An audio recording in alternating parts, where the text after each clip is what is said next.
동지가 이렇게 어렵게까지 평양에 온 이유가 바로 1989년 13차 세계 청년 학생 축전 때문 아니었습니까? 우리 리마가 합동무들도 모두 다 알다시피 그 당시 그 88 올림픽보다도 더 크고 더 화려하고 더 성대한 전 세계 참가자뿐만 아니라 기자들이 아주 우리 평양에 와서 아주 입이 떡 벌릴 정도로 깜짝 놀랐습니다. 그건 아니었던 걸로 알고 있는데. 그 당시 평양이 아야 떠들썩했어요. 그때 세계에서 제일 크다는 흥나도 올 경기장도 그때 건설을 했고요. 지금 63빌딩보다 더 크게 짓는다고 유공호텔이라고 그걸 지었거든요. 지금 우리가 남조선보다 더 잘 산다 이런 걸 보여주려고 북한이 자기 체제 선전을 위해서 마지막 불꽃을 피던 시기였어요 그때가. 몇 층인데요? 유공호텔이 백공호충 호텔이죠. 네, 105층? 네, 그래서 백공호충이라고 하거든요. 어쨌든 간에 이제 풀린 외교 문건에 따르면은 그 13차 세계 청년 학생 축전 이게 뭐냐면 간단하게 말해가지고 주로 이제 그 제3세계나 아니면 공산권 학생들을 초대해가지고 다 먹여주고 재워주고 토론하고 하는 그런 파티인데 돈을 너무 많이 쓴 거예요 여기서. 일단 북한 당국은 세계 학생 축전이기 때문에 우리나라 대학생에게도 초청장을 보냈어요. 와라 남쪽의 대학생들이요. 남쪽인 대학생들도 오라고 했으니까 가려고 했겠죠.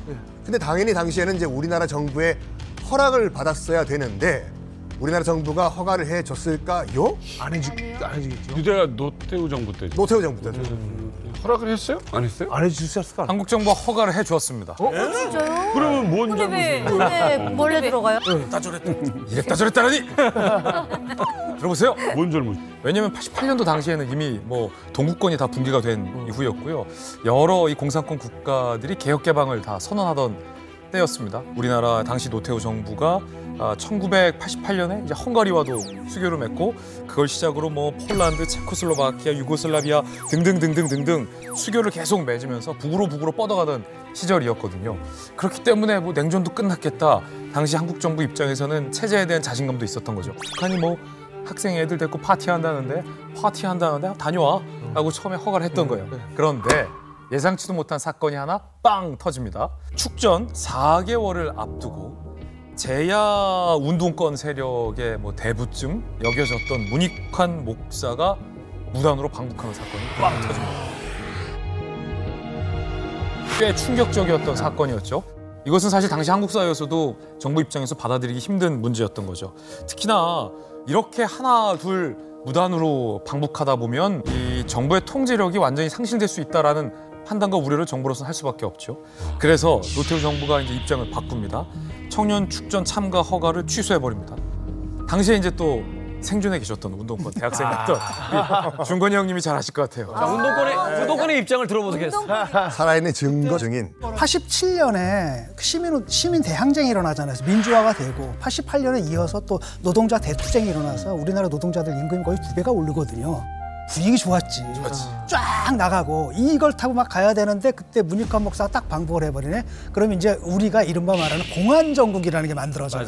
이걸 빌미로 해가지고 치고 들어오는데 그러면 아예 분위기가 확 반전이 되거든요. 그래서 그걸 빌미로 해서 노동운동하는 사람들, 민주화운동하는 사람들 다 잡아가두고 막 이랬거든요. 그래서 저희는 좀 싫어했는데 어쨌든 이 사람들 같은 경우에는 지금 그 전대협에서는 그렇잖아요. 정부가 애초에 허락해줬는데 또 갑자기 안 해준다고 하니까 안 보낼 수는 없거든, 모양 빠지게. 그래서 보낸 겁니다. 다만 이 문익환 목사의 방북으로 북경 루트가 이제 노출이 된 거예요. 그럼 감시를 받잖아요.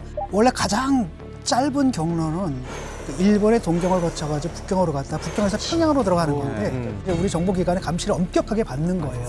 그렇기 때문에 동경으로 갔다가 거기서 엉뚱하게 지구 반대편에 서베를린을 가서 서베를린에서 동베를린으로 들어가고 동베를린에서 이제 모스크바까지 가고 모스크바에서 북한으로 들어가는 한 바퀴, 그러니까 지구를 한 바퀴 돈 거죠. 그런 우회로를 찾은 거죠. 거의 지금 반 바퀴 돌았다는 게 그렇죠. 과언이 아니네요? 그동안에 이제 이렇게 됐다라고 보도는 됐는데 이번에 이제 공식적으로 문건이 나오면서 그 루트가 이제 확인이 된 거죠. 동베를린에 체류 중이면 그러니까 저것도 다 확인을 한 거네요. 네, 확인한 거죠.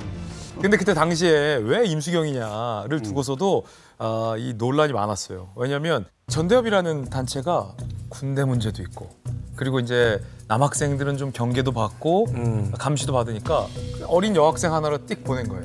허를 찌른 거죠. 그게 임수경이었던 거죠.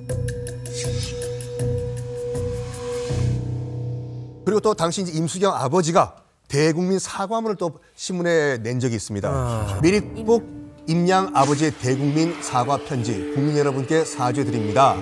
이 아이를 기른 아버지로서 뭐라 표현할 길이 없습니다. 특히 오랫동안 공직에 몸담았던 그래요? 우리 공무원이었습니다. 공직에 몸담았던 사람으로서 뜻밖의 일로 국가와 사회에 큰 무리를 빚은 것이 송구할 따름입니다. 와. 이 사건이 정말 그 당시에 충격적인 이유는 뭐냐면은 문익환 목사 아니면 황석영 작가 이런 거물급 인사들이 방북을 하는 건 봤어요. 근데 한국외국어대학교의 4학년 학생이 혼자 북한으로 가? 엄청난 충격이었거든요. 정말 대가 세고 혁명적인 그런 여전사다라는 인식이 있었는데 임수경 씨가 알고 보면 굉장히 여리고 조용하고 공부만 해요. 예? 예? 어떻게 하세요? 왜냐면 제 학생이었거든요. 또 뭐야? 아니 임수경 씨가 나이가 더 많은데? 말이 안 되지. 말이 안 되지. 나랑 동갑인데 성품하고 나하고 제 제자였어요. 한국 근현대사의 다자기가 나와. 역사에서는 뭐 역사의 모든 순간을 이렇게 한꺼번에 계시는 포레스트 검프. 아니 나는 성격이 잘 들어. 나는 당신 편이잖아, 친구고. 오늘 뻥 항상 천천히 날 수 있어요. 자, 이거는 제 친구 남희석의 이름을 걸고 같이 죽으려고 그러지 마. 연대보증이야. 뭔데요? 이제 99년도, 2000년도 그때 그 외대 어학원에서 이제 영어과 강사를 하고 있었어요. 그 이후에 10년 10가 아니라 99년도. 99년도, 2000년도에 네네. 그 한국 외대 어학원에서 이제 영어과 강사를 하고 있는데 제 수업에 통일의 꽃이 들어오는 거예요, 이렇게. 저는 알잖아, 임수경 씨를요. 근데 일반 학생들은 잘 몰라, 통일의 꽃인지는. 저는 알잖아요. 야, 통일의 꽃이 내 수업을 들어왔네? 그래서 한 6개월, 한 학기 정도 수업을 이제 들었는데 제가 그때 뭘 느꼈냐면 그때가 이제 신상욱 감독, 조 감독을 이제 그만두고 이제 강의를 하던 때였거든요. 북한 갔다 온 사람과는 다 뭔가 인연이 있다. 말 된다. 배우 조정 아니야? 신상욱 감독을 또 아주 근거리에서 모시거든요. 그러니까 신상욱 감독이 이제 페이드 아웃 되니까 임수경 씨가 들어오네. 그러네. 대박이다. 이거. 어떤 느낌이었어요? 지금 생각해보면. 그러니까 항상 수업을 들을 때 맨 뒤에 앉아가지고 조용히 수업을 들었어요. 그러니까 그걸 봤을 때 내가 알고 있는 통일의 꽃과는 달리 굉장히 수줍음을 많이 탄다라고 저는 느꼈는데 이걸 다른 사람이 또 다른 그 증언을 해준 경우가 있었습니다. 이게 당시 이제 북한에서 임수경 씨를 직접 만났던 일본 관계자의 증언인데 이번에 처음 공개가 됐어요. 어머. 평양 축전에 특별 초청객으로 간 일본 중위원이 임수경을 만났고 네. 그 다음에 인상을 말했는데 영웅주의적 분위기는 없었으며 어디서나 볼 수 있는 평범한 여학생의 인상이었다라고 적었습니다. 그러니까 지구 반바퀴를 돌아가지고 정말 통일의 꽃으로 평양에 갔던 그 임수경이 아니다 이거죠. 되게 발랄한 모습이었어요. 약간 그러니까 대중 앞에 나가면 그런 혁명투사였는데 혼자 있을 때는 조용한 이런 사람이었던 것 같아요. 대학생이 내 부정합의는 임수경입니다.